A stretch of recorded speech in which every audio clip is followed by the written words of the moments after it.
Malapit ko nang tanggapin na ganito lang yata talaga.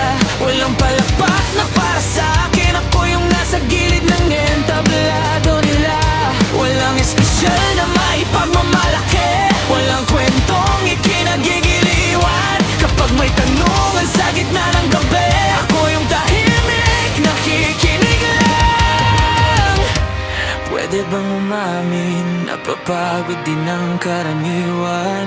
Pag lagi kang panghuling banggit, parang pangalan mo'y nawawalan. Karaniwan lang, karaniwan lang. Di bida, di unang tatawagin sa pangalan. Karaniwan lang, karaniwan lang. Laging kasama, laging panghuli sa larawan. Pero puso ko, di karaniwang nasasaktan. Karaniwan lang, karaniwan lang. Pero ramdam ko ang bigat ng mundo sa dibdib ko. Yeah! Pwede sa sayaw, parehong kaliwa ang paa.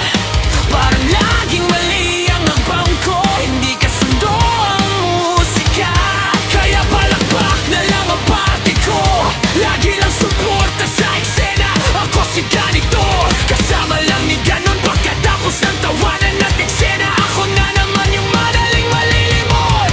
Pwede bang umupo sa gitna, hindi sa dulo ng upuan? Yung hindi na kailangang ipaliwanag kung bakit ka nandyan. Karaniwan lang, karaniwan lang. Di bida, di unang tatawagin sa pangalan. Karaniwan lang, karaniwan lang. Laging kasama, laging panghuli sa larawan. Pero puso ko, di karaniwang nasasaktan. Karaniwan lang, karaniwan lang. Pero ramdam ko ang bigat ng mundo sa dibdib ko. Yeah! Baka isang araw sa dami ng ulit, may makapansin sa tahimik kong mundo.